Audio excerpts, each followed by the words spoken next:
You're listening to the Soulless Minions of Orthodoxy, alternative DVD commentaries. My name is Josh, and I'm sitting here with... Justin. Hello, Justin. Our movie for today is going to be Escape from the Planet of the Apes. We're sitting the Wayback Machine, back to 1970, and we're taking a look at the second sequel to the classic Planet of the Apes. So this was not my choice, but this is Justin's choice, so... we'll get into that when we start the movie, why Justin wanted to do this movie. That's fair. And if you'd like to watch this movie with us, it's not necessary, but we hope that you would like to do it that way. And our sync point for today is going to be not the logo 20th Century Fox. There is no logo. When you press play, the movie will start, and the text... 20th Century Fox? 20th Century Fox. Presents will appear on screen. As soon as that text fades away, that's our sync point. So that's when you hit play. That's when you hit play. We'll hit play, and we'll watch the movie together in sync. Okay? We don't really have any preamble. We just like to jump right in, so we're going to go ahead and do that today. So that's boogie. I'm going to give you a countdown. And when I say on pause... You'll unpause, we'll unpause, and we'll do so together. Okay. 3, 2, 1, unpause. An Arthur P. Jacobs production. Now, I have not actually done any research to back this up, but the beach that they're on does look suspiciously like the beach at the end of the original Planet of the Apes. It wouldn't shock me. It would not shock me. The producers involved in all of these movies were, to their credit, very good at pinching pennies and putting, every penny on the screen. So it wouldn't surprise me that this, particular stretch of beach was somewhere nearby their studios, something easy to get to that wouldn't cost too much. It's not like they went to Hawaii to do this or anything. But... that particular little cliff side you'll see in a few seconds here certainly looks like the one that's host to the Statue of Liberty in the first one. Of course, they may have done that on purpose. Kind of nice little symmetry there. But it's neither here nor there. Well, I mentioned that this was your idea. This is a Justin movie. I'm using quotes, which you can't see me doing. But why is it that you wanted to watch Escape from the Planet of the Apes? Not the original. Well, the second sequel. Well, first of all, I'm a big fan of the Planet of the Apes series as a whole. But of the 5 Planet of the Apes movies, I find this one to be the most rewatchable. I like it. And one of the big reasons, yes, that I like it is the fact that I'm a huge time travel fan. Anything having to do with time travel, you have my attention. And as far as time travel movies go, this one has its interesting things. It at least at this point in the series, is faithful to its own rules of time travel and the chronology of the universe. That whole chronology starts to go to poo in the next 2 movies, but up to this point, it's being faithful to the history that's come before it, or will come, or I've heard that's whatever. Not necessarily true. How so? That there is some, what's the phrase I'm looking for? Discontinuity? Discontinuity in their retconning. Mm-hmm. It comes later in the film when Cornelius is explaining how the Planet of the Apes came to be. Well, hold on to that thought then, and we'll talk about that. I am holding on to that scene. You were mentioning that it was faithful to its own continuity. I'm saying to the best of my memory, I'll say. To the best of my memory. Well, in preparation for this commentary, I've watched this movie twice in the past few days, mm-hmm. and I've also read the screenplay. Actually, it wasn't the final shooting screenplay. It was a first draft shooting screenplay. So It wasn't. I'm sorry. Since it was a shooting script, it had a lot of the elements that you would find in an ordinary shooting script if you've ever actually taken a look at one. For instance, mentioning a lot of mentions of shot coverage and budget concerns, things of that sort. And I like this moment here when they don't take the hand of the. You can tell the first one's Zira. How can you tell? Because she was the only one who took the hand. Oh, of the guy. Okay, I see what you mean. I like that 1, 2, 3, boom. Okay, it's not Zira. Zira's in the middle. What a great shot. Oh, yeah. What a great shot of the three here. For the titles. Yeah, and I just love how it pans from, each ape to the next, giving their actors' names. Look at that. Doon, doon, doon, doon. Down. It's just I don't know what the word is, but it's a way that they did it, in this time. The way they frame the shot and have the credits there. I just enjoy it. It's something nostalgic about it I like. The shot of the three of them in their spacesuits is probably one of my favorite images from the film. I have a now, of course, right real there, affinity. That's the captain of the Excelsior right there. From Star Trek 3. He just walked away. He's in the background on the phone there. Yeah, that is him. He looks different without the facial hair. Yeah. Kirk, you do this. You'll never sit in the captain's chair again. Score by Jerry Goldsmith. Awesome. As I was saying, that shot I like because I have a real affinity for spacesuits. People in spacesuits for some odd reason. I just like. Boy, we're just a couple. That's of why I freaks, like that aren't we? image. But as I was saying about the screenplay that I read, I was a little disappointed at how very similar it was to the actual final product. I figured there would be more differences, and there were some, but they were so minute they're barely worth mentioning. I mean, one of the things here is that they didn't initially open up the spacecraft on the beach. They took it to the warehouse first, as we're seeing here on screen. With the aponauts still in With it? the aponauts still there, and then they opened it up inside. Okay. So, and that spaceship, by the way, is the exact same spaceship used physically in the original and the sequel, Beneath the Planet of the Apes. Same ship. oh yeah, they'll recycle it. Yeah, I mean, they didn't rebuild it. I mean, they just kept it in storage. Mm-hmm. And I'm not very familiar with the second film, which is Beneath the Planet of the Apes. But was there a character named Milo? No, that character was, just brought out in this one. They actually skip over a number of the beats that happened in the second one that they could have very easily referenced in this. I don't know why they did it.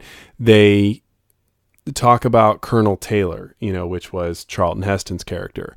And of course they knew him. He was the man in the first one. But then came the second one, and there was another man, and they didn't make any reference to him in this one, which I thought was, kind of, maybe they just didn't want to complicate. You're referring to his, the other astronauts on board. No, in the sequel. Oh, you're talking about Beneath the Planet of the Apes. James Franciscus. James Franciscus. His character, Brent, arrives in another craft who has a captain or co-pilot or whatever. That man dies, and they have a good deal of interaction with Brent before he's later killed at the end of the movie. But the fact is they talk about Colonel Taylor as if he is the only speaking human that they've ever encountered, and they in fact have encountered two. And I think that's pretty important given the world they came from. And that Brent did come from this time. I mean, he was supposed to be the rescue ship for Colonel Taylor and crew. So for him not to be referenced, I like that miming motion. I just didn't. It's good. I didn't care for it. You don't like that? No, I'm talking about the fact that Brent wasn't referenced. You weren't listening to what I was saying because you were listening to yourself. I was talking about the scene with the oranges, the way Cornelius takes the oranges. Well, yeah, he's playing with the guy. I know. Yeah. His physical motions, I thought, were very No, I humorous. like it. Yeah, definitely.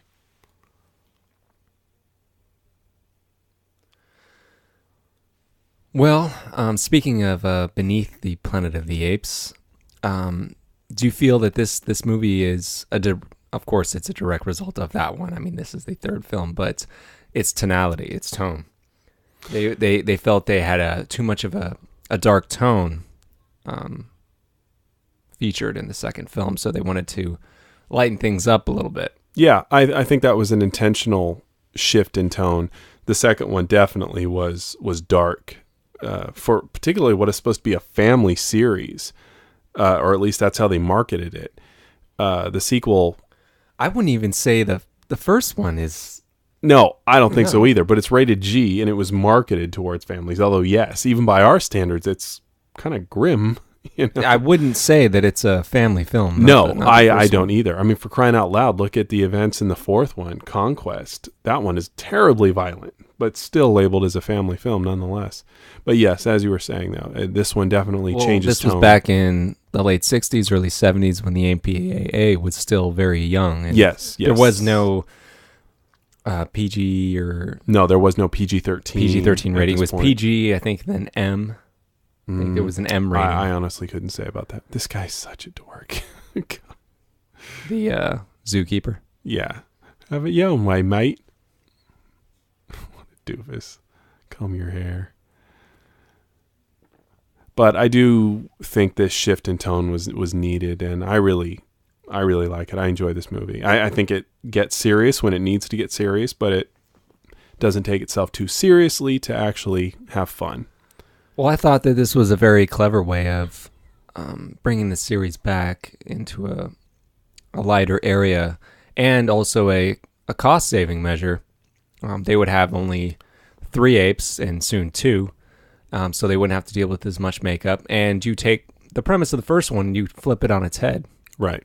Whereas Taylor was the only... Well, he wasn't. He was the fish out of water. Yeah, he was the fish out of water, and it was all monkeys. Here, it's apes. It's all apes.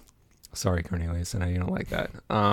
All apes. So here it's the reverse, and I thought, wow, that's a pretty good idea, and it would be interesting to see them in our time. Mm-hmm. Why not? Not only that, you save on sets. You don't have to create these new, Ape City sets. Mm-hmm. You can just use modern day sets. Similar in a way to Star Trek 4, The Voyage Home. Oh yeah, very similar. Very similar. Now, I know that the actor playing Milo is named Sal Mineo. I know he was in Rebel Without a Cause.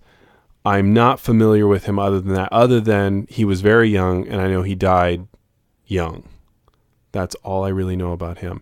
And what I also know about Sal Mineo is that he completely despised being in the ape makeup, so much so that he asked to have the part cut down after he started shooting, and the character was never intended to go far into the movie, but he apparently asked for it to be cut even earlier. I didn't know that. Yeah, apparently he just loathed it. Oh, the ape makeup can't be, well, by those standards back in those days. I mean, when you look at the remake of the Planet of the Apes, I mean, that makeup must have been it must have been harsh. But here we were just introduced to Lewis and Stevie. Bradford Dillman, I want to say, is Lewis. I've never seen him in anything else. And Natalie Trundy plays Stevie. I haven't seen her in anything else, but Natalie Trundy, just like Roddy McDowall, is one. I believe she and Roddy McDowall are the only 2 people to play in 4 of the 5 Ape movies. Roddy McDowall is not in the second one. The character is, but it's a different actor. He was off doing a play in London, I think he said. Natalie Trundy was not in the first one, but she was in all the subsequent sequels. She was one of the deformed humans in Beneath the Planet of the Apes. She's Stevie here, and then she's... I had no idea. Yeah, and then she's the ape that Caesar falls for in the fourth one, and I believe she's married to Caesar in the fifth one. And if I'm not too mistaken, she was married to either the producer of this movie or the president of the studio. Well, one that of would the two. explain a lot, but I just thought she was exclusive to this film. No, but she was in makeup in all the other ones. That's why you don't recognize her. Although I do like this guy, this Bradford Dillman. There's something about him. Yeah, he has a nobleness to him. Yeah, I'm kind of sad I quiet haven't seen him. sincerity. Yeah, that's a good way to put it. And I'm drawing a blank, unfortunately, on the woman that plays Zira.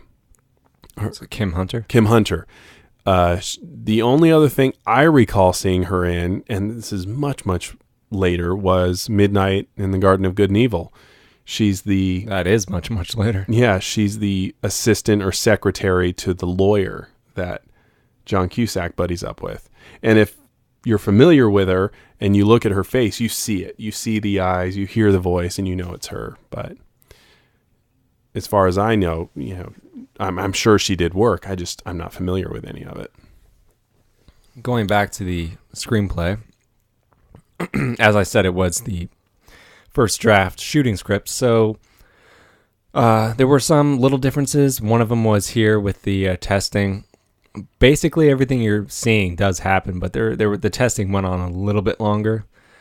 And I'm bringing up the script right now, so before I forget, there was a few things in there that I'm not sure what they were going for.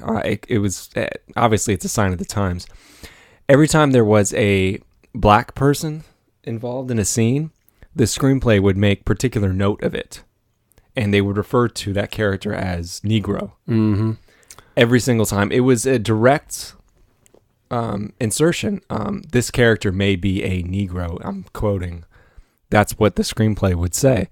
I know what you're saying. Say like someone came in to sweep the floors and be like, Johnson, the Negro custodian, came in. But there was also moments where they're actually making, like, this character needs to be a black person. Oh. Like, they were actually making it on purpose. Because there has been dialogue about these films being a social, what's the word I'm looking for? Commentaries? Yeah, social commentary on, the time. I mean, there was a lot of racial tension at the time. Yes. But still, I'd like to think that, 1970, I'm like, gosh, are they still referring to black people, African Americans, as Negroes?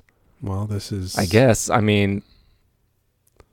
pretty much right in the thick of it. I'm thinking, as I was reading, I'm like, good Lord, that's so racist. It's difficult to see because it doesn't feel like that long ago. No, I agree. I know what you're talking about. I had read a Star Trek book written by James Blish that was actually just retelling old Star Trek series episodes. And there was one where they referred specifically to one of the black characters in it as, so-and-so, the Negro science officer. And it took me aback, just because you're not used to someone being labeled in such a way. And to define their character by their skin color in this case was, as I imagine with you, was, I don't want to say off-putting, but certainly grabbed your attention and took you out of it. But nonetheless. I've actually heard that a minor character in Beneath the Planet of the Apes is actually credited in the end credits as Negro. Well, I can imagine that it is. I can visually picture the big black guy that's in there, but now we've lost Milo. Milo is dead. Well, his character was kind of in excess to the plot, I suppose. Superfluous at this point. Well, we just had Zira go a little berserk there. What do you think of Zira's character? Well, how so? Her temperament, especially in this film. I think she is used to being in control. When you look at her in the original one, she is, even at that point, she's sort of a rebel rouser scientist on the edge of public opinion. She's not interested in maintaining the, let's say, the religious viewpoint of the society And, they talk a lot about God creating ape in his own image, that sort of thing. She's not remotely interested in keeping that without proof. I'm sure if there was proof, she'd believe it wholeheartedly, but she's a scientist and she believes what she believes, and to hell with anyone who isn't wise enough to see facts as they are. She was like that in the first one. She was very much like that in the second one, to the point where Cornelius was asking her, please stop, you're going to get us thrown in jail or something. So when you put her in a situation like this, where she doesn't even have her own social or political power to back her up, she's frustrated, she's annoyed, she doesn't like being treated this way. She's fully aware that she used to do this to humans, and is probably a little irritated at herself for that, at the role reversal here. It's just an awkward situation, and she's sort of acting out, I guess you could say. Whereas Cornelius, even in the first one, was equally intelligent, however, a little more fearful or respectful of the social, canon or belief, and was more deliberate in his actions, and was not so willing to put his neck out. He knew what he believed, but he wasn't going to force it on other people like Zira does. And up to this point in the film series, I think they both of these actors kept these characters in check and correct, from what they established in the first one, that is. That's my take. Would you call this film good, or would you call it a guilty pleasure? Does it kind of ride somewhere in the middle? Oh, that's a tough one. I think it's a good movie. I think things about it that people watching it now might label as bad are just things that are dated. Kind of a lot of the stuff that happens in that zoo are somewhat dated. The way people talk are a little dated. The way it's physically photographed is dated. But the story itself it's a good story, and I enjoy that. I do think it's a good movie.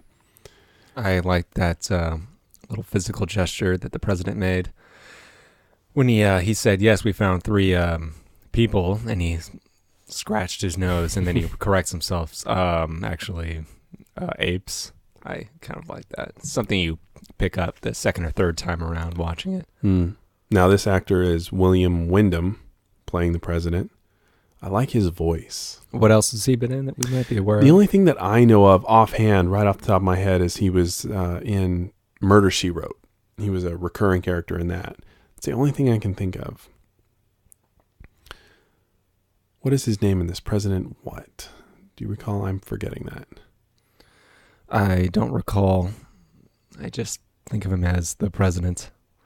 Now, well, maybe they don't refer to him by name. But then, of course, off to his side here is Dr. Otto Hasslein.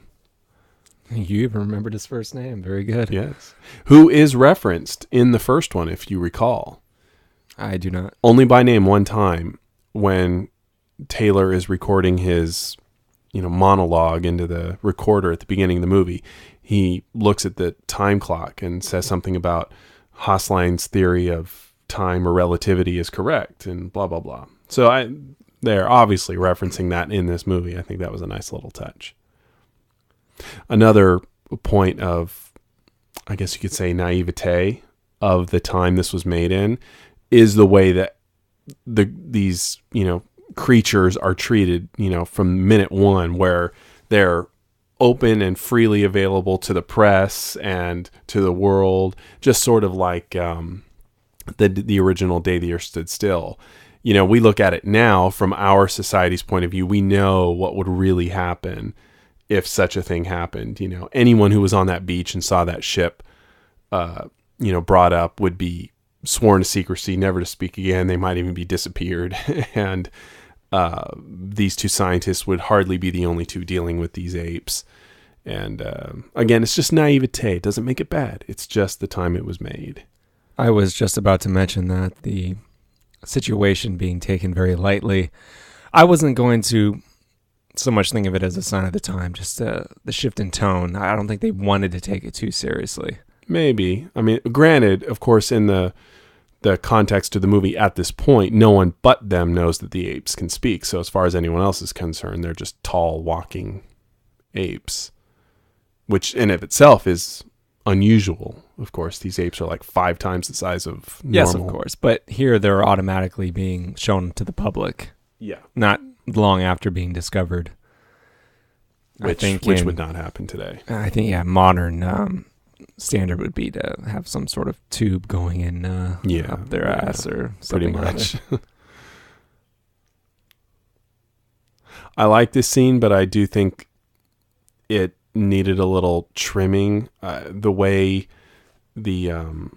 Lewis here is presenting them to the board or to the council, he's fully aware that they can talk, and he knows that there's a good chance they will, or at least he's encouraging them to. But you think the screenwriter was kind of sidestepping the issue a little too long? Yeah, just a little. It almost makes these guys up front in the front panel seem a little dumb. Well, yeah, exactly. That's it's exactly how Lewis is clearly alluding to something here, and they're like, "What are you saying? I don't get it." And just a little too long, just a little bit. I mean, yes, but it was done for humorous intentions, not for. I never found it funny. I'm not saying that I found it funny, or you were, if you did, but obvious that the intention was supposed to be to make this. I'll grant you that. Head chairperson to. She rises, yes. It's... Yeah, to be funny in his ignorance. Yeah, no, I get what you're saying. I do like, though, that, old Dr. Hassline there is sitting there, and even now he knows something's up. He's just sitting there watching. I love that. I love how calculating he is. He's just wicked smart. He knew from minute one something was off.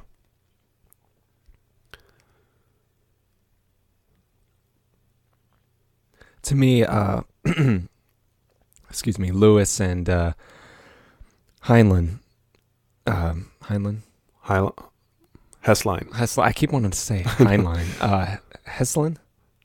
Hessline. To me, they're so similar in appearance. They're both very tall, very thin, but they have a similar kind of facial structure. To me, that was just kind of. Look at that! Ooh, I love that. Yes, an interesting kind of casting choice in these two men. It's kind of just night and day, more or less, good and evil. The very clear division between the two. Yeah, I see what you're saying. Perhaps visually, though, maybe they could have cast someone who had a little bit of a different appearance. No. That's not what I meant. I'm saying I enjoyed that aspect. Oh, that they were so similar. They look so similar, but because they both inhabit a very full but separate spectrum of good and evil. I didn't think the priest was needed. Yeah, he turns up in the script, and he's actually in the scene a lot longer. He brings up a lot more questions. Oh, really? He rouses a little bit more arguments. Oh, okay. Well, which I was glad when I watched the movie again for the second time, because I didn't remember if he did or not. Because actually, when I was reading the script, I didn't remember a priest in the room at all.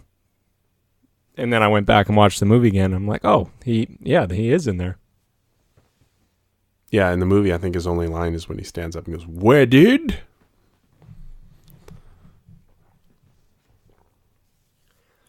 Oh, she just had her little slip of the tongue there. Oh, well, no. She did mention right there. She just said, there's only 2 that I know. No. She, the slip of the tongue I meant when she says dissect. Yeah. Yeah, that, of course, comes back up. I've examined.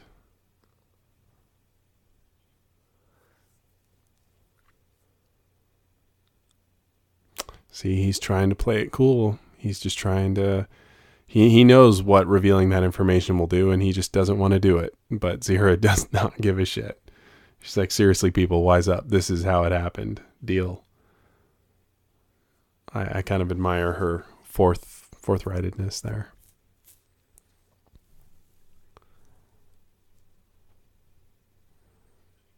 Now, when are you going to hit me with their break in continuity? Because right now they're talking about the events that led them here. Well, I was going to mention that when we got to the scene when Cornelius has to explain the history, the developments of the apes. Oh, okay. Well, then I'll save it. I thought you were referring to this. Well, go ahead. Say what you need to say. Well, I thought you knew of something that they say in the movie that is in a direct conflict to events that happened in the previous two movies. I thought that's what you were saying. That is what I was saying, but you thought that I was referring to something he's saying in this scene. Well, yeah, but as far as I knew, everything in this scene adds up. But I wasn't talking about this scene. Well, I realized that. So, wasn't Taylor's ship, didn't it sink? yes, they find it. Or at least that's the story they tell. That's the story they're telling here. That's the story they we tell don't see here. it in Beneath the Planet of the Apes. No, all of those things happen off screen. What happened to Brent's ship? To the best of my knowledge, it was never discovered by the apes. They just crashed, as opposed to Colonel Taylor crashing in the water. Their ship crashed basically just in the dirt, in the desert, in the mountains, let's say. And I don't believe it was ever found by the apes. Although when you see the ship being beached, especially in this one, you see the two divers standing on top of it as it's being pulled up. And obviously that ship on the outside is not anywhere near big enough to be the ship that we see in the opening of the first one. So given that we don't see this ship actually in space, externally, you might want to rationalize, well, perhaps that's just the tip of the ship, and that's the, escape pod that bursts off the front of the ship, and can be landed on a surface or something like that.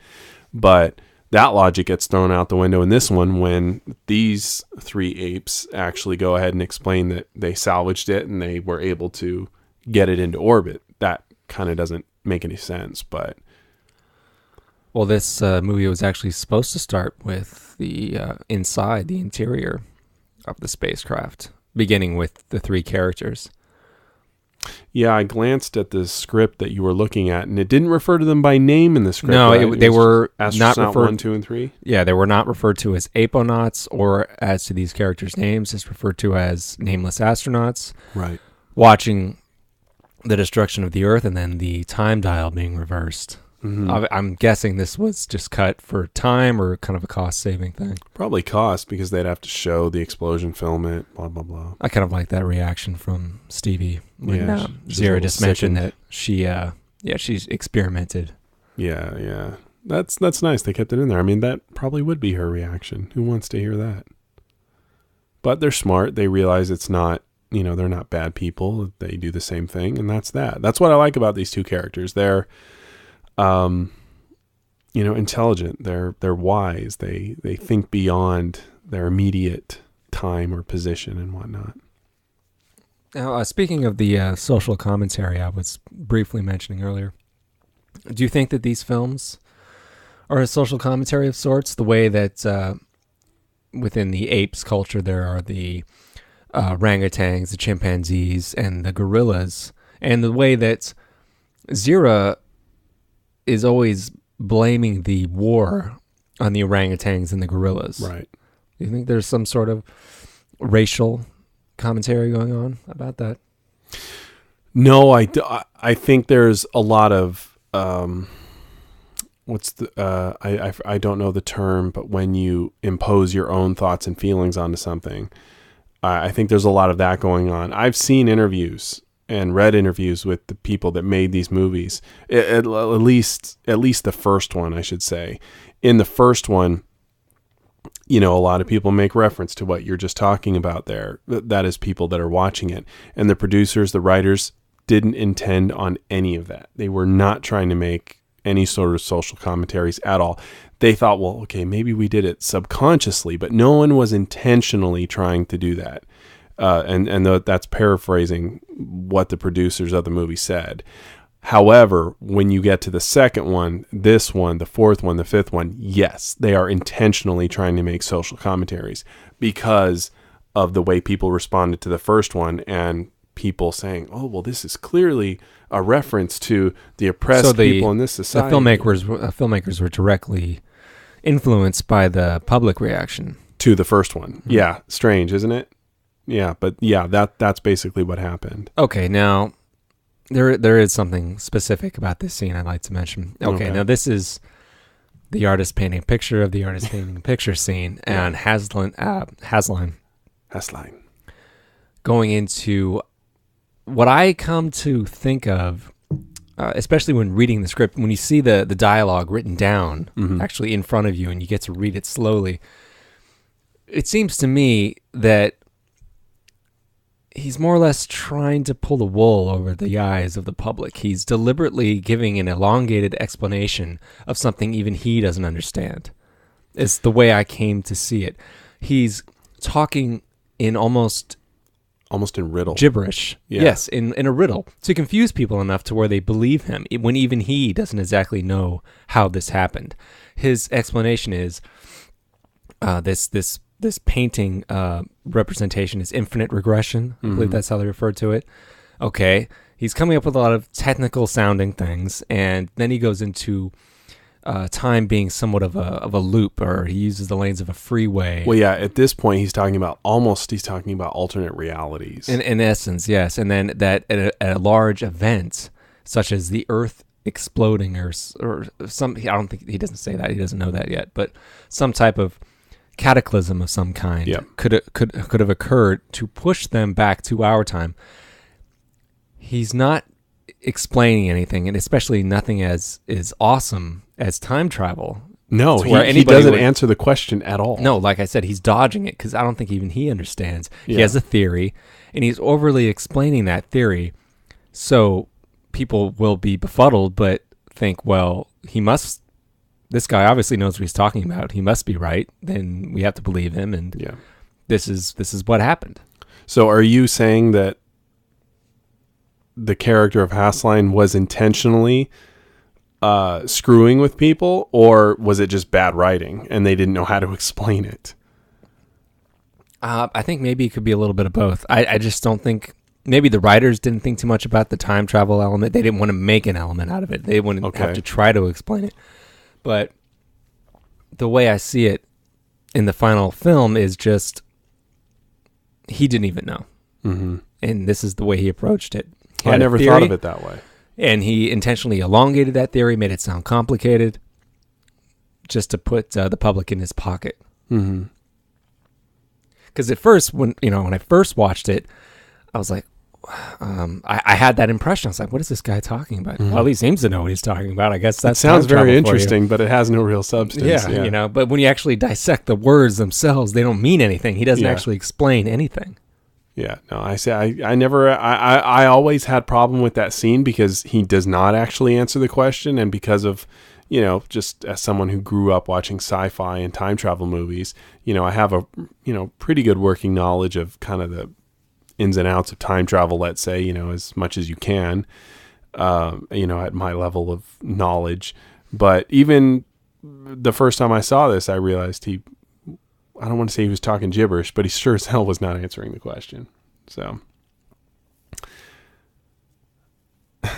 this is all very light. Yes, very light. They're being chauffeured around in open limousines and catered to, being put up in fancy hotels, when in actuality they never would have been in the public eye. And they never would have left the Air Force underground base or somewhere. Yeah. This is the Good Times montage. I believe we're starting right now. It has the kind of catchy music that I've kind of made up my own lyrics to. Here it's the 70s. Look at the 70s. I do like this little line here, though. May I measure your inside legs, sir? No. That's just funny. And of course, why would they be doing these things for public relations effects, but for what reason? I know. It's ludicrous. Totally ludicrous. No, it's like, okay, whose idea was it for them to buy clothes, for them to, you're going to see Cornelius at a boxing match. It's why are they doing these things? It's a goodwill, sure, but there doesn't seem to be any purpose. Well, you could rationalize that they're trying to expose them to, our culture at that time and whatnot. But we would be far more interested in knowing about their culture and where they came from and everything. And they're just don't seem to be paying any attention to that, except for Hassline, of course. Since it was a shooting script that I read, these montages were written into the script. And it's interesting because normally montages aren't in a screenplay unless it's a shooting script, I suppose. Right. And actually seeing, how much of the montage, you would think, a montage can just be picked up here and there, little bits here and there, Yeah. They're not so planned, but Like second unit stuff. Pretty much everything you saw in the montage was written down on paper. It was all there. Say, we will see a shot of them going to the Brown Derby, or a shot of everything was exactly as it was. Interesting. Here's our introduction of Grape Juice Plus. And they did know at this time that alcohol was not good for the pregnant. Yeah, that's interesting. I wondered. Now, of course, at this point, she doesn't know she's pregnant. So no, she knows she's pregnant, or she suspected. Oh no, yeah, that's right, she knew, but she didn't know about the effects of alcohol. So okay, you can excuse that. What is this thing? I don't know. But later on, Hassline. Why is it in the movie? Gives her so some. Long. I'm sorry. It takes me out of the scene every time. I know, it's just ridiculous. It's like, okay, they're having a casual, little cocktail party, and whoa, well, what the hell is going on? It's out of nowhere. I like the detail on his feet. They have his opposable thumb toe in the middle there.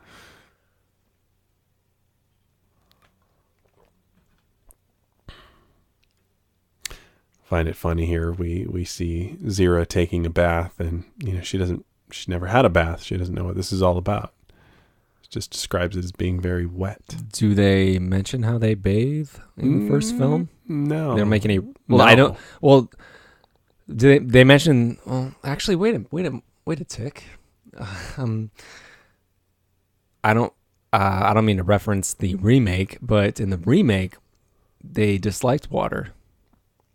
That could be true. I mean, in the remake they did. They were fearful of it. They were scared to death of it. Well, I don't pretend to know anything about apes, but I mean, cats don't like water. Maybe that's because they're furry and hairy and they don't like it. They don't like it weighs them down. I don't know. But then, of course, dogs don't seem to mind. So what the hell do I know? But here we go. A scene that does not really date very well. Yeah, here we are with them intentionally making a social statement that, come on, didn't need to be made. Well, at the time, it was very prevalent. Well, yeah, sure, at the time. But the first one wasn't necessary. trying to do it, so people can impose things on it. Whereas this is a direct reference to a specific time.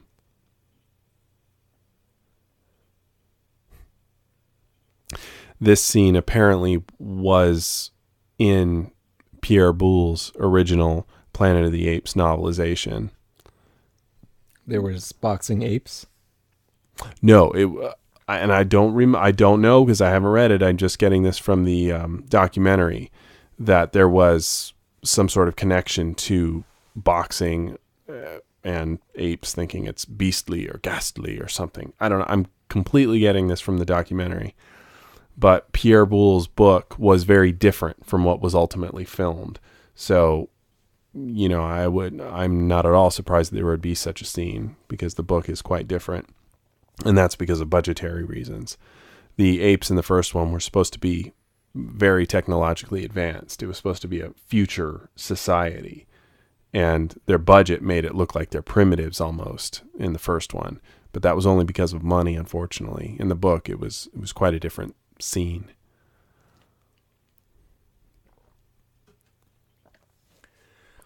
Now, do you think that these traditionally five Planet of the Apes films, do you think that these are important entries into the genre of science fiction, or necessarily really good entries, or just important in a way? I think they're both. I think the first one, of course, is classic. The second one is a misfire. This is the third one. I quite enjoy it. It handled time travel, which, at this point in time, how many movies were there about time travel? Well, I looked up all of the Apes films on the IMDb, and the first film is rated very high, and it's user percentage or whatever, however it is they gauge their, rating. Mm-hmm.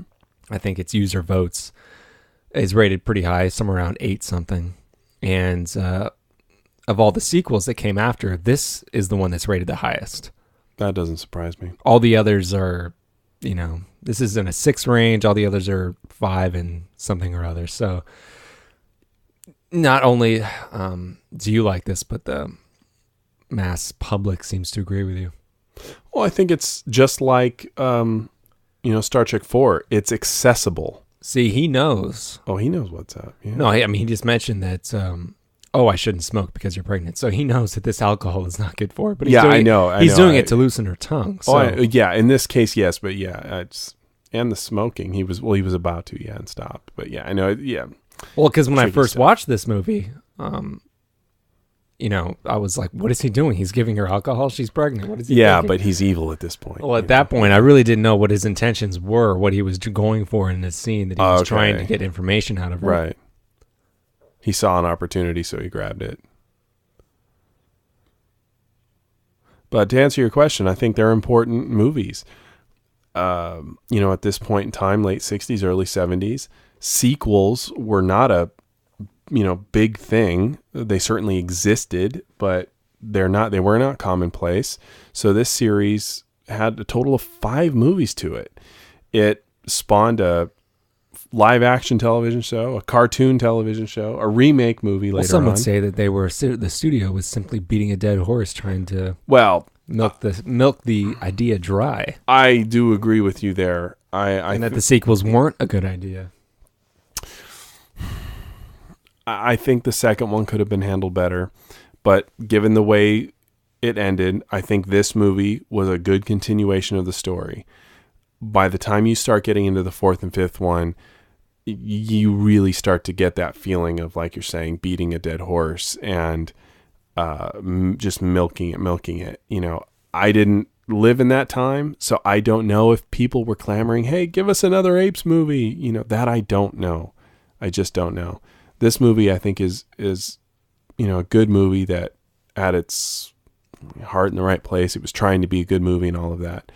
The 4th and 5th one it's like, how much can we pull out of this? You start to really feel that, especially by the 5th one.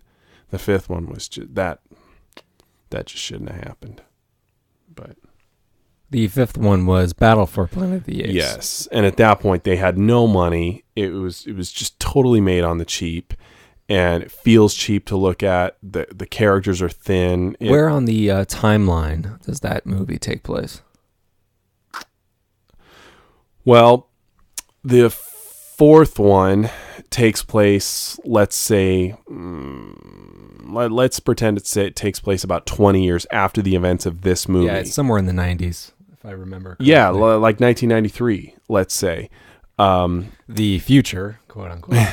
Yeah, it's the future, and it's following the exploits of Zira and Cornelius' son, Caesar.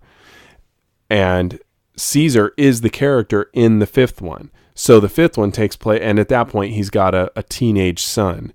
So let's say that movie takes place about 15 years later, maybe. And at that point, mankind has pretty much trashed itself. There's been nuclear war. And it's at that point where the chronology of the universe starts to fall apart because things start not adding up. But that's neither here nor there. We're not in those movies, so I won't start blasting the gaping holes of logic. Well, here we go into what will be Haslin's primary driving force throughout the rest of the film.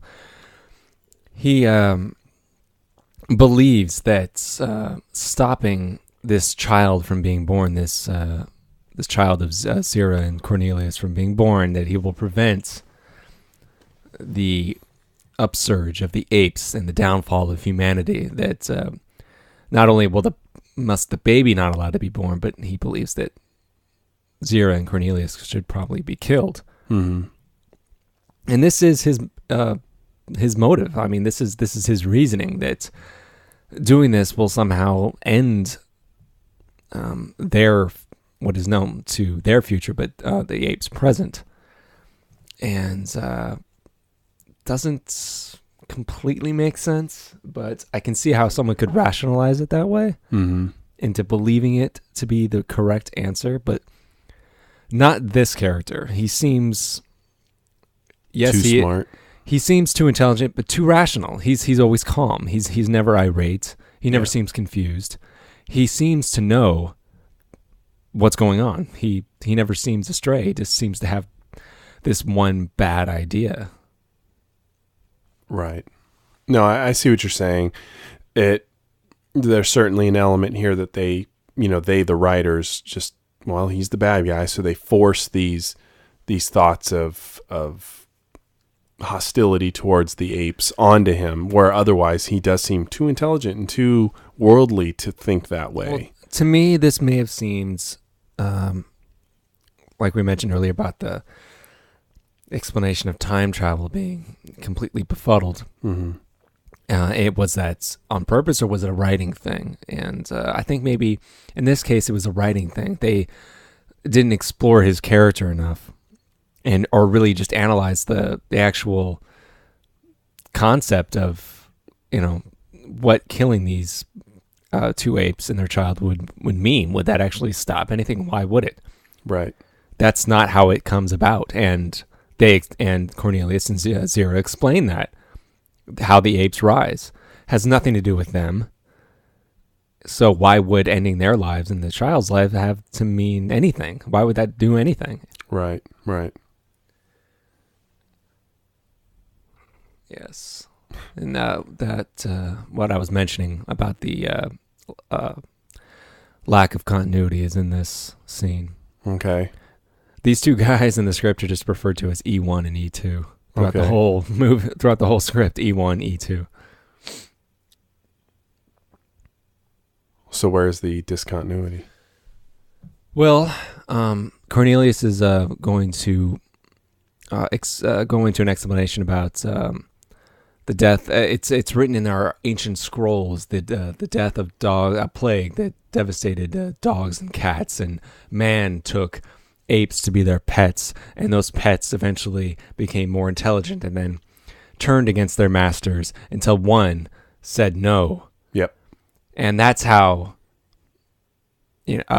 our species came to be. And in the first film, no one has any knowledge of that. Well, that's not true. Oh, are you sure? Yes, they. He does reference the fact that he has found or has come across scrolls that are hidden from the public, and the head ape, or not ape, orangutan, Dr.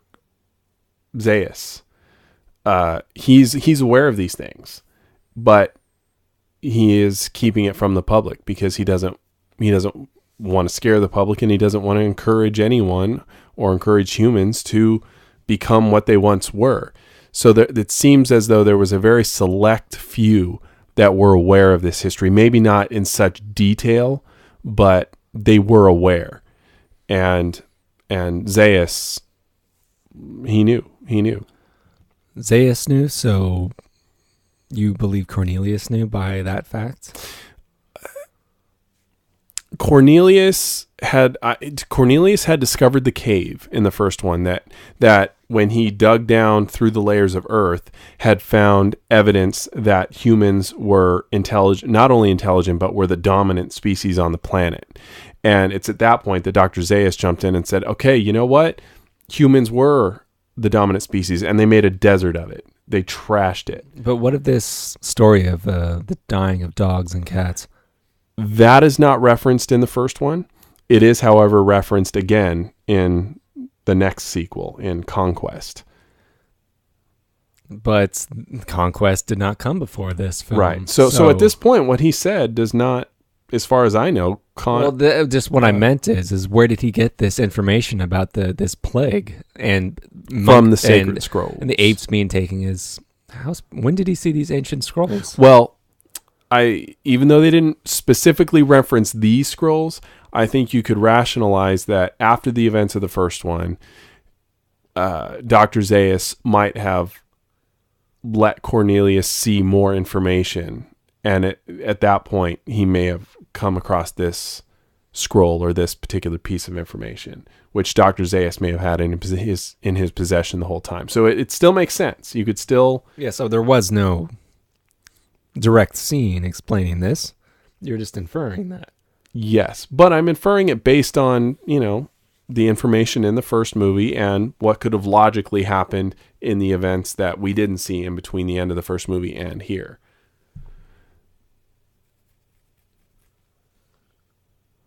Yeah, Aldo says no. And of course they kind of blow this continuity out of the water when they get to the second one, or not the second one, the next movie, Conquest, because Aldo does not say no in the next one. That's not the first ape to speak. It's actually Caesar. And that's a big friggin' deal that it's Caesar, because everyone knows who Caesar is. They know that Caesar is the child of Cornelius and Zira. Aldo shows up in the fifth movie, but he's not the first talking ape, and he's a gorilla, and he's an idiot, and he's militaristic, just like all the other gorillas. And he basically leads the charge against what's left of the humans at that point. And it's at that point where I was kind of irritated that they didn't pay closer attention to their continuity, and the writing got sloppy, and it's just too bad. Too bad it went that way. There's that dissect.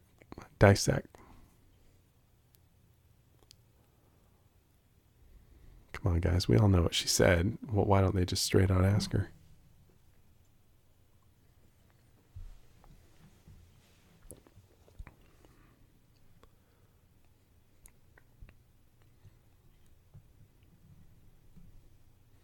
Now they're about to give...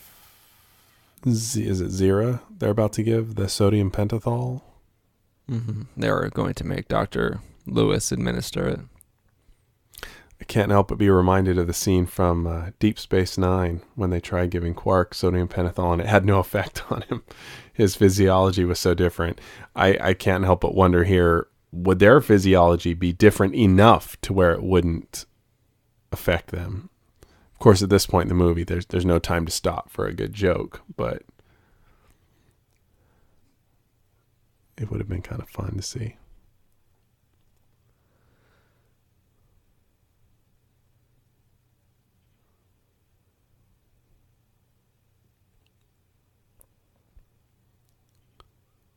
Right now, I'm enjoying their reactions. They've been catered to so far. So for things to turn like this, they're understandably upset, and I like the way they did it, the way it came across. They're confused and they're getting angry, and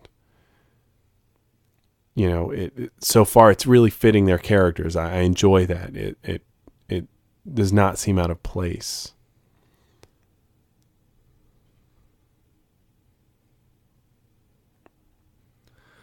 Although I don't really know why Haslin asked for Lewis specifically to administer this. Unless he just would think it would make it easier for the actual drug to be injected into Zira, and if she had someone she could trust. Yeah, I think it's just a matter of... It seems to me with his mentality that Haslin would just have her strapped down and have her injected no matter what. He wouldn't really care how upset she would be at the time. Absolutely. Obviously it's more of a budgetary thing in reality. But I agree, yeah, Haslin wouldn't have had him do it. He would have assumed that they've gotten close and they're not going to do anything to harm those apes.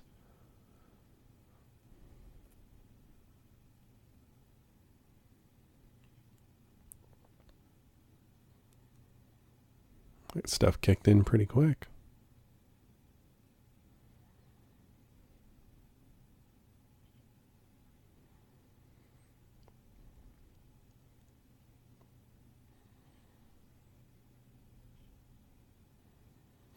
Now, I wonder why they went with her and not with Cornelius for this interrogation. I assume that because They're so chauvinistic. They figured that a woman would be easier to get to. Hadn't thought about it like that. Well, this is 1970, so.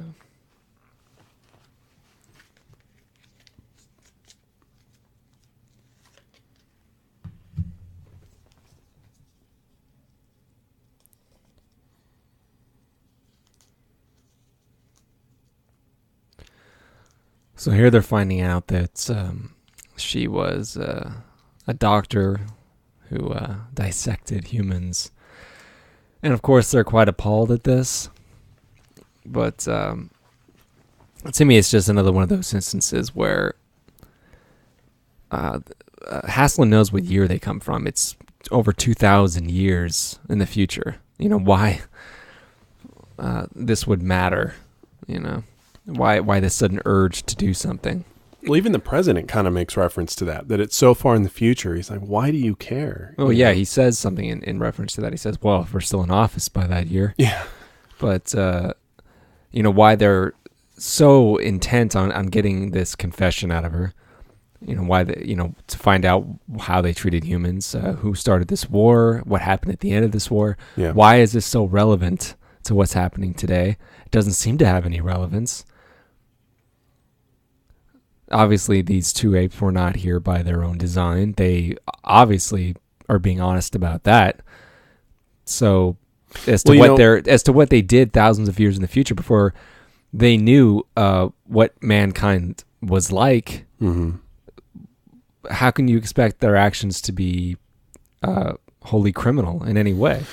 Well, even in that conversation that Hasslein has with the president, even the president says, kind of makes a reference to the fact that if it is their destiny or their fate to rule the world later on, maybe that's a good thing. Maybe they'll do a better job than humans did. It seems to me that enough questions weren't raised about the importance or the unimportance of, what happens thousands of years in the future. It is brought up a few times, but very lightly, and it's well, like I said, off. these were intended to be family-oriented movies, so they didn't want to get in too deep into that stuff. Well, you know what? The family stuff in this movie is over.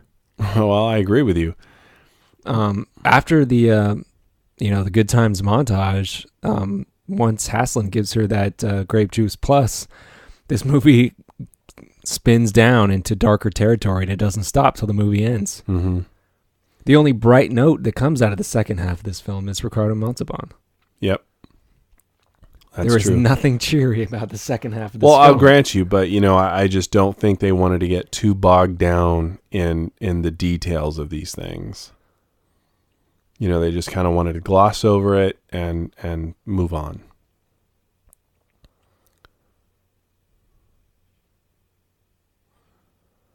Now this scene feels more real. These are the guys that make the decisions. Here they are with their shirts rolled up with a lot of paper, just trying to figure out what to do. As opposed to the dog and pony show of the first, quote unquote trial sort of scene.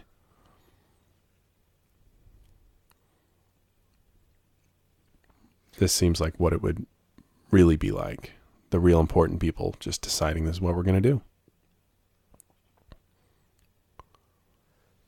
Yeah, they're going to allow them to live, but they're not going to allow the child to be born. Yeah, so that's the decision they make. Again, as if that would change anything. It wouldn't. If someone actually took out a chalkboard like Doc Brown in Back to the Future Part 2 and drew out a timeline, it would see that their actions aren't going to change anything. That humans will still fall. I suppose you could rationalize. Still rise. Yeah, but if Hasslein is trying to prevent the rise of the apes, then the only rationalization you can put on his action here is that by preventing the birth of the baby, that is stopping, genetically the potential for another offspring. They reference it. The potential of what would happen if there was a coupling from a speaking ape with a dumb ape.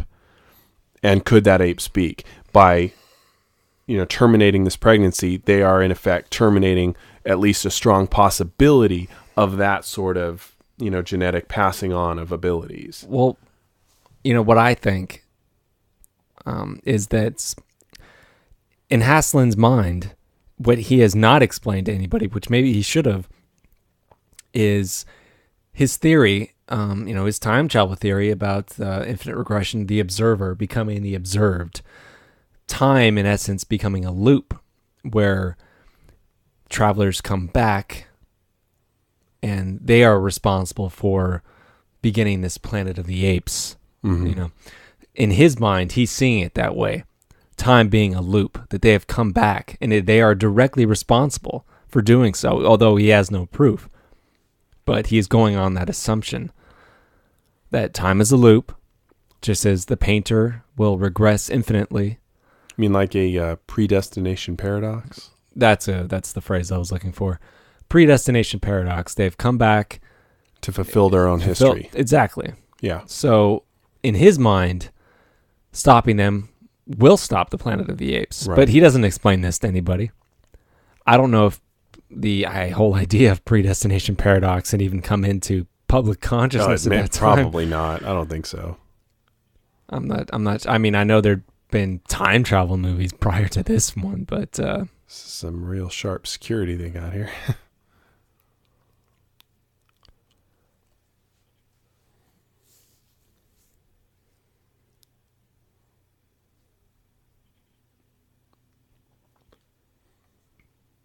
So here we have the scientists of conscience willing to do something. See what I mean by the night and day aspect of these two characters? Yeah, I see what you're saying. Look at their clothing. I mean, they seem to just always be directly opposing each other in their static good and evil. To me, that's what I see when I see the two of them on screen. That's just what I see. Mm-hmm. That they were deliberately portrayed in that way to make it so I easily wonder if that understood. Was deliberate. I don't know. Well, that's why I'm thinking. If that was intentional, why didn't they, put Lewis in a? I mean, if it was supposed to be that obvious of a distinction of good versus evil, why wasn't Hasline always wearing black and Lewis could wear his lab coat so he'd be in white all the time? I don't think they were. I think they were trying to make it a little more subtle. But I don't think these movies are strong in subtlety. I think that's a little too white hat, black hat of the Wild Wild West days. Right, wow.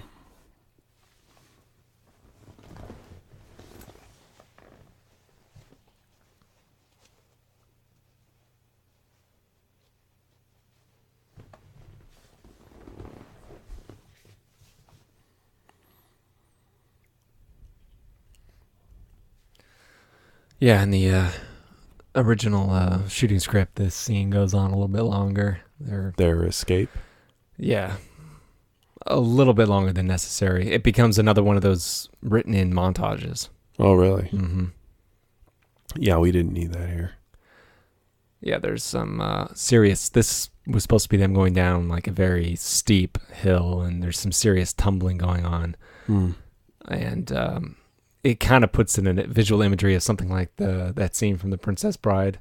Right. When Wesley and Buttercup are falling down. That's kind of the way it was, written into the script. They're going down a very steep hill and they tumble for a long time. And then at the end, she comes to this point right here where she's having trouble breathing. Mm-hmm.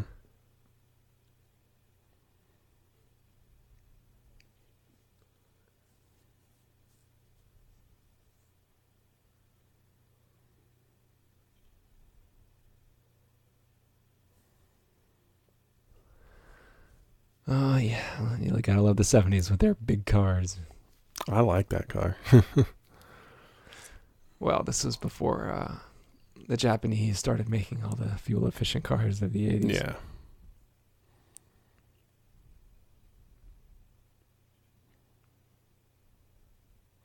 That's pretty serious. I mean, look at that. Yeah, and it was an accidental death. Yeah. I mean, all he did was a slip of the tongue. He said monkey. And he died because of that. And for that, they must be killed. See, the tone is just getting darker and darker, Mm-hmm. as the movie progresses. And first half, I'd say is pretty safe for kiddies, but this part, especially when we get to the ending, Mm-hmm. I agree totally. Which I'm assuming that anybody who bothered to listen to this would already know. So.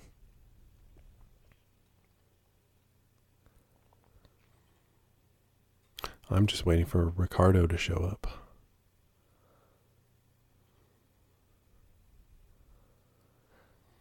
But very much in line as far as the events of the first one, being mirrored here. He had escaped the imprisonment of the apes and gotten free into the wilderness, let's say, and now they're doing the same thing with a little bit of help of the local scientists. Very similar, very similar. I'm sure that was intentional, of course. But it does it. It's in its own kind of fresh and interesting way. I just like this president. Look at him. Look how smart he is. Look what he's saying. He's saying, look, let's not kill these people. Control yourself. We don't know what happened.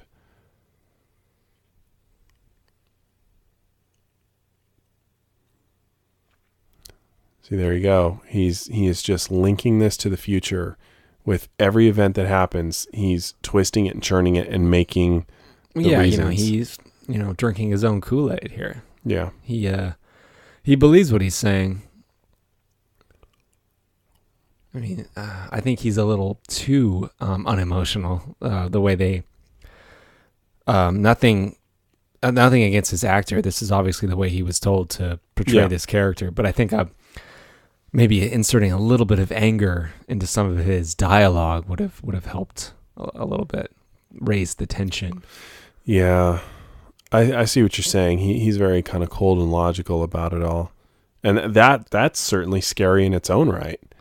A little too cold and calculating. Yeah. There's just not enough going on behind his eyes. Right.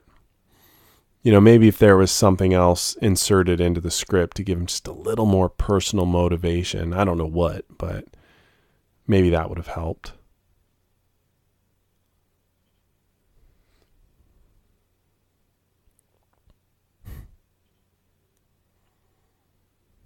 Close that mouth, Cornelius. They can't close their mouth. They could. It just wasn't easy. If you could imagine the appliances as they referred to them, you would probably have to make some sort of very exaggerated mouth, pose to get that thing to close. And they probably wouldn't even think about it as they're acting the scene out. But that all got fixed by the time they did the remake. That makeup was phenomenal. Yeah, I mean, say what you want about the movie. I mean, I don't think I've ever run into any lovers of the film, but the makeup, I think, is one thing people won't dispute. It was very good. Oh, yeah. I be honest, I never really cared for the apes having superhuman strength. I never really liked that idea in the remake. Yes. Well, I mean, they explain it in the movie, but I didn't like that. I didn't enjoy that element. They are apes of this time are stronger than you might think. Well, they don't, show them throwing Marky Mark around like a rag doll. No, they don't. But I know I'm jumping movies here, but you do recall in Project X when Matthew Broderick gets in there, one of the guys that's been there for a while. He's not near a gorilla, which would certainly be the stronger of them. But I think they're just looking at the chimps, the bigger chimps, and he's warned, be careful. These guys are really strong. They can tear you apart. I was trying to come up with the chimpanzee's name. It was I'm blanking, but I'm distracted by Ricardo Montalban. Well, yes, Khan's here, so let's pay attention to Khan. Yeah, and rewatching this again, because the first time I saw it was many years ago, and it was a little more passively because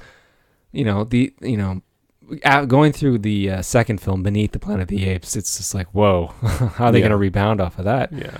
But watching this, I was like, oh, this is a much stronger film. And then here comes Ricardo Montalban, and it's just a breath of fresh air in the third act when the tone had gotten so dark.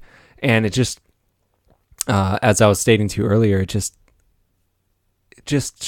goes to show how much screen presence Ricardo Montalban has. Look at him. Look at that face. look at his gestures, his mannerisms. He's so fun to watch. And his manner of speaking, his tonality, his voice is so soothing. And I primarily know him as two villains, as Khan in Star Trek 2 and as Ludwig in The Naked Gun. Right. Two movies, both in the 80s, where he was a bad guy, and here he's a good guy. He's the ultimate good Samaritan, and I'm automatically soothed by his presence and his belief in being this very kind-natured man. Yeah. No, I totally get that. There's something absolutely hypnotic about him. And there is, I never thought of the word soothing being applied to him, but that absolutely fits because he puts you at ease.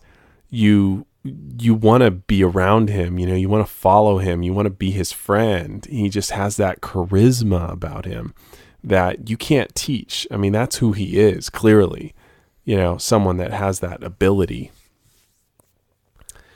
And yeah, like you said, he's a breath of fresh air to this third act. It's a very small cast at this point. Yeah, he comes into this movie very late. Almost an hour and 10 minutes in. And this isn't a long movie, so he's the very last leg of the third act. Mm-hmm. Yeah, and it was kind of needed. I was getting, because Hassline, like you said, his motivations are very black and white, very clear, and he's very unemotional. We kind of needed someone else to just juice it up a little bit. I don't think they intended it to be that way, but I think that's part of what his character helped serve to do.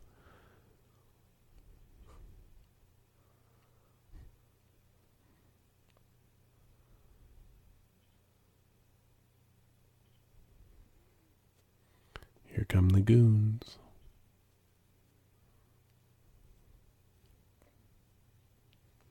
We had the setup of the scene there of the two baby apes, obviously setting up for later. Which works in idea, the idea that she's going to switch the apes, unbeknownst to us, of course we kind of can figure out what's going on, but a baby ape still dies as a result of that. Yeah. And that I don't know if I'm supposed to, I'm upset about that. And it's still a living creature. It's a living creature, like you said. And that creature dies as a result of, of their interference. Yeah. Of something that Zira did. I mean, she didn't kill the baby ape. No. The humans chasing her did, but still, as a result of that, trickery, something did die. And I'm like, okay, well, their child didn't die, but this other child did. Yeah. Maybe he wasn't this evolved ape, but still a living creature. Yeah, but he was still a living, sort of semi-sentient. I like chimpanzees, best of all apes. I like that line. He has best of all chimpanzees. He has such gusto, when he says it. I know. God, I wish I could talk like that. You just suck up anything that guy says.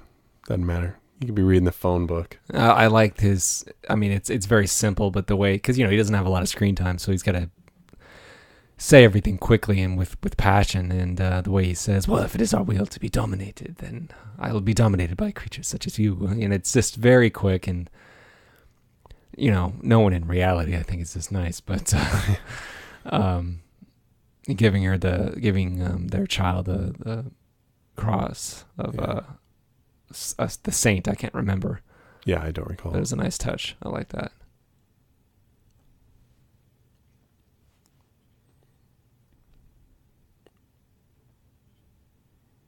Isn't the necklace used to identify their Caesar at the end of the movie? Isn't when they close in on the last image of the film? Isn't No, not no. That wouldn't make any sense. it was in the script? Well, that wouldn't make any sense that Caesar would have that. Oh no, I get it. She's switching it right now. I don't recall ever seeing the necklace. I mean, I just remember him, bobbing forward, going, "Mama, mama." I don't remember seeing the necklace. I'd have to actually look to watch the fourth one again to see if the necklace if he wears it there. I never even thought about that.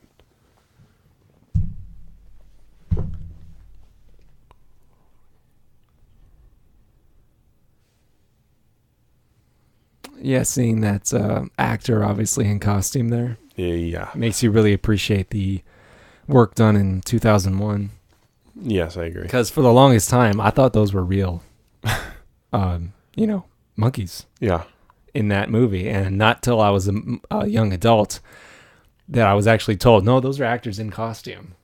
Now, this movie was after 2001. Yes. So why couldn't they have done... They didn't have the same effects people, the same costume people. That's a real shame because I know, 2001, you're like, come on. I mean, look at the production value or effects of Lost in Space to that of the original Star Trek show. Mm-hmm. They're not the same. Would you say one is better than the other? I mean, in terms of quality, at least. I mean, Star Trek is leaps and bounds ahead of Lost in Space. Well, yes, I'll grant you that. Who talks about that show anymore? But Not that I know of. did Lost in Space take place? It was made around the same time. Okay, but the point is that 2001 was made before this. They Yeah, should have been able that's to my point. It was benefit just from they that. were similar, but they were similar like the two ape costumes. They were both trying to do the same thing. One was just done better than the other. I guess. I mean, you just think though the makers of this would have gone, "Hey, get me the guys that did that,"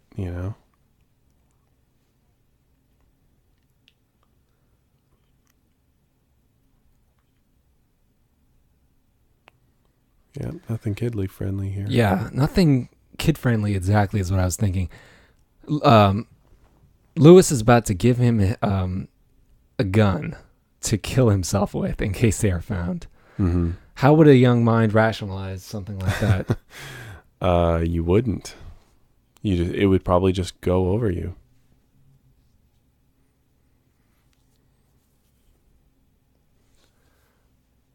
If you're caught, you'll probably want to take your own life. You better take this. It's a hammer.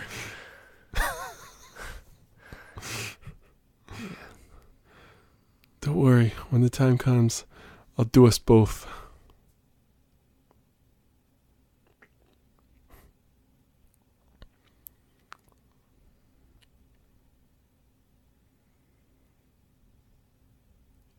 That was actually, I mean, they don't follow the conversation that happened in the first one at this scene.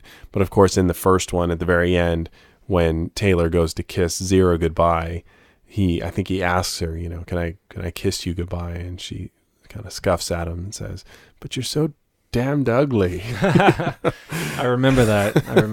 That's a good bit. It was a funny little bit. And of course, I guess you could ration that, they've become more fond of humans in that sense and just kind of think of them as adorable little things.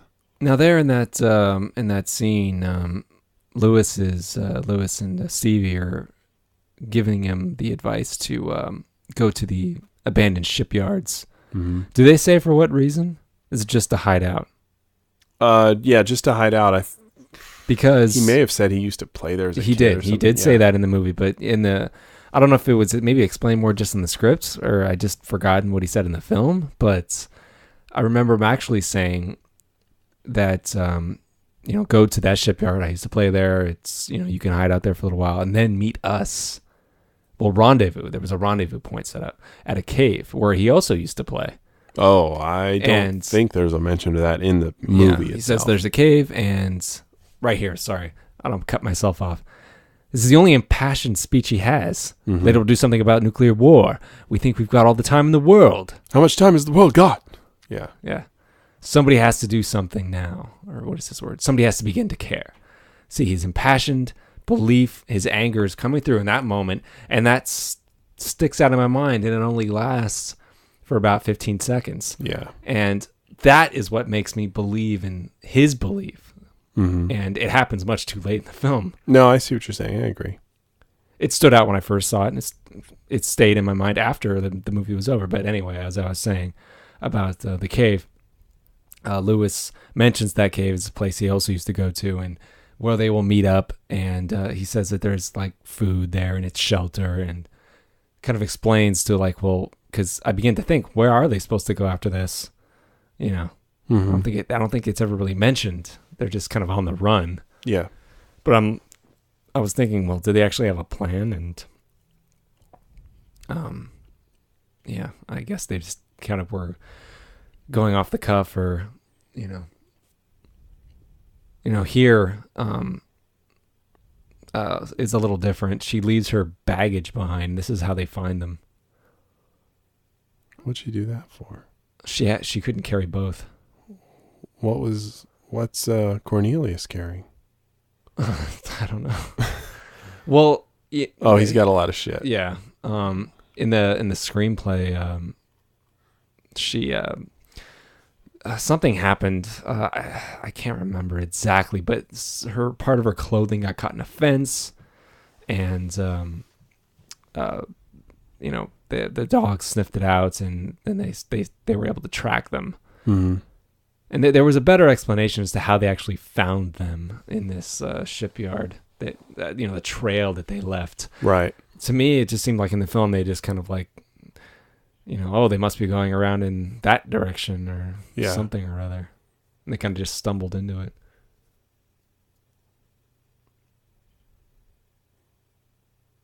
Yeah, because really, they could have gone in any direction at this point. It's kind of certainly a leap that brings them to the very ship, to the very room that they're in.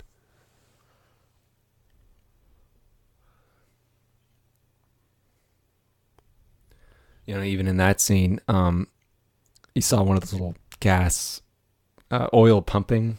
Mm-hmm. I don't know what they're called, but I think it's just a fascination to me at least, of the amount of imagination screenwriters will put into their work, and how much of it doesn't necessarily make it onto the screen. Because that scene that just passed visually was very imaginatively described, in terms of what we saw with the machine pumping oil and whatnot. It really puts you into the scene. Right. And it's, for instance, the way that's, in the original Star Wars, how the cantina sequence was described, mm-hmm. and how then eventually how it ended up, right, before it was fixed in editing.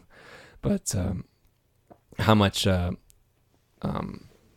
thought goes into the, descriptions of, the visual imagery of the scenes, and how much doesn't just come through necessarily. The short of it was that just screenwriters don't get enough credit, was what I meant. Well, that's not news. Well, to some, a lot of people still don't think of screenwriters necessarily, and you can't direct off a blank page. So Well, exactly. Yeah, he just kind of comes upon this place. There was nothing really directly leading him to it. They were definitely on the right track, but Yeah, but I mean, come on. he just kind of like, looked over in that area, and then he goes there. Yeah. In the shooting script, there was just a bit more explanation of how they actually found them, and it actually made sense. Mm-hmm.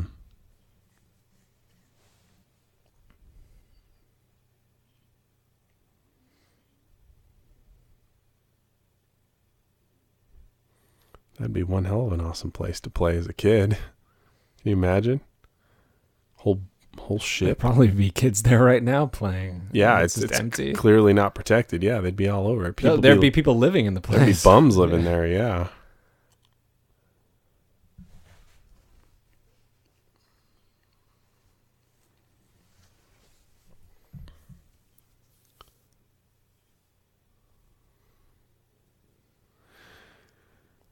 I would really like to have experienced seeing this movie with a crowd back when this was originally released, to be there with them, for the scene that's about to come up, and just get a feel of the audience for the end of this movie,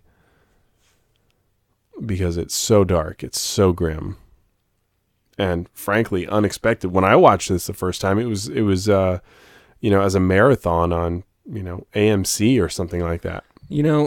Speaking of that, what did motivate you to watch these? I don't know. Is it because they were just labeled as classic and you felt you had to watch it? Not the sequels, but the first one definitely.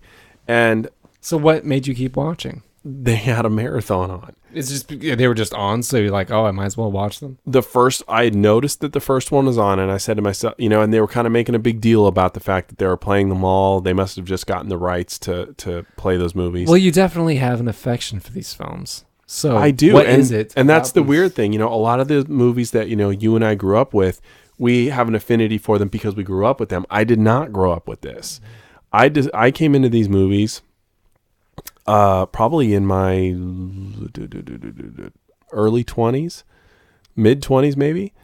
And but it isn't purely because they're just science fiction. There is something about them that you like for some reason. Yeah, and do you know what that reason is? No, I don't. I wish I could pin that down. I don't know what it is, but these are movies that there was a period when I actually played them at night and would fall asleep to them, and they became kind of comfort movies after a while. I don't know what it is. Do you have the audio ripped from these movies? Yes, I do. That does not surprise me. I actually have the documentary ripped as well. It's fascinating. Well, the documentary is very good, so yes, I won't hold anything against you for that. But I just assumed that you would have the audio for these movies. The first three are more interesting to listen to. When you get to the fourth and fifth one, where there's more and more action, it's less interesting to listen to. The documentary was more interesting than the fourth and fifth one. Are the fourth and fifth one really that... The fourth one's not... The fourth one has a lot of good stuff in it. It's actually not bad. I actually do enjoy the fourth one. The fifth one is... So the fourth one seems interesting in concept. It actually is. It's not bad. And you can't... critically, you can't... from those documentaries, when they're talking about themselves, they're not going to say they...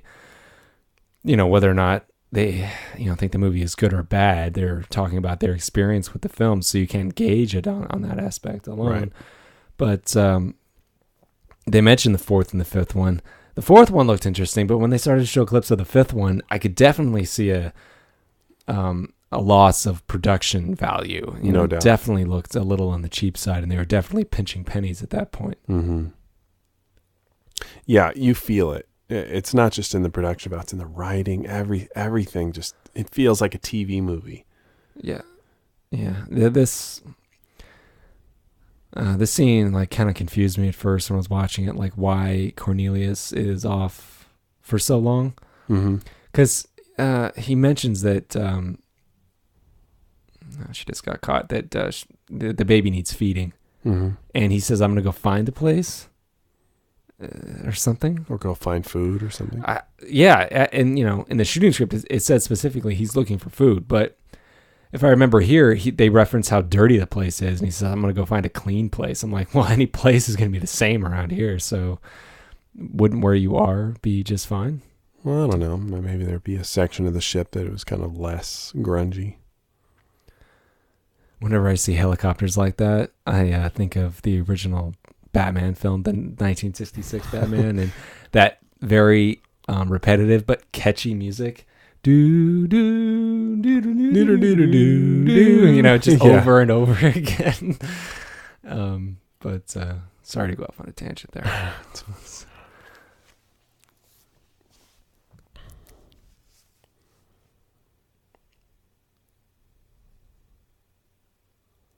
At least he bites it in this. Mm-hmm. That would have been wholly unsatisfying if he look at that. He's hiding from his own people. He's pretty much on a one-man mission at this point. Well, yeah, he's made that quite clear. Yeah. He's like, if you guys aren't going to do it, I'm going to.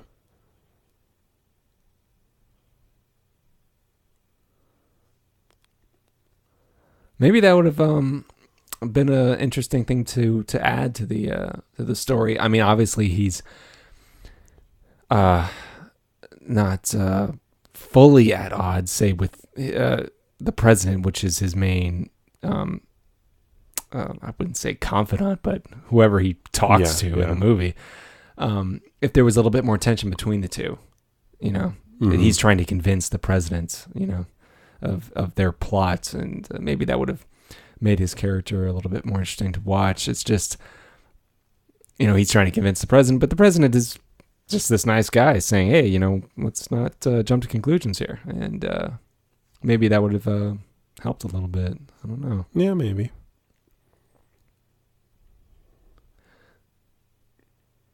The way Zira dies is a little different in the final film. From the script? Yeah.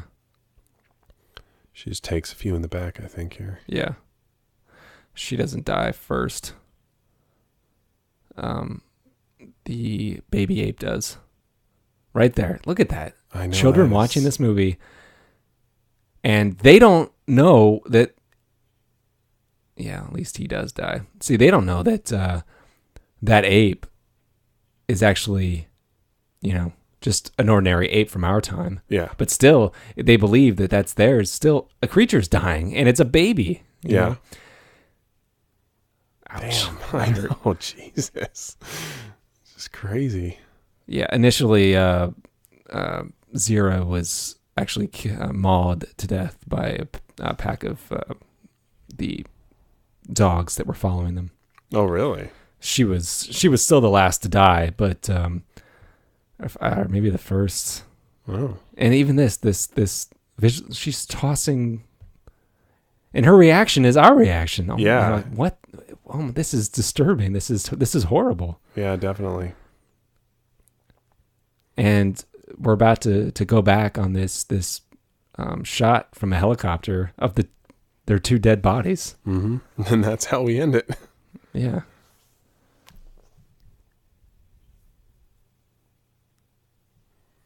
Like, isn't this a good movie, kids? Yeah. Dead body in the water. Yeah, let's go on this one. All right, kids, grab your popcorn.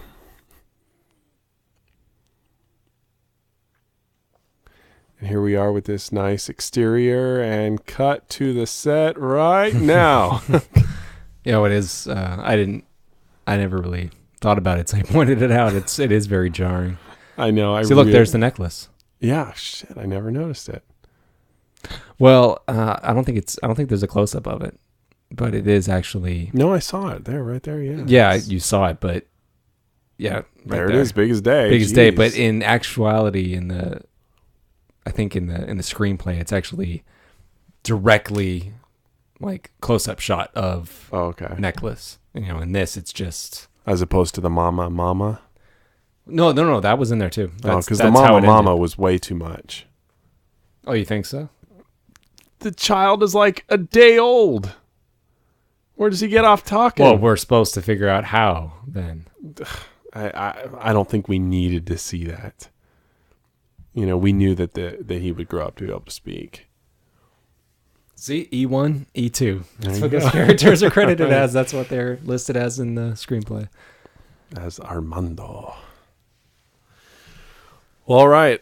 I don't think these credits last very long, so let's just wrap this up. Well, closing thoughts, Justin. Escape from Planet of the Apes. Apes movies, I enjoy. Time travel, I love. Of all the sequels, this is the one I prefer.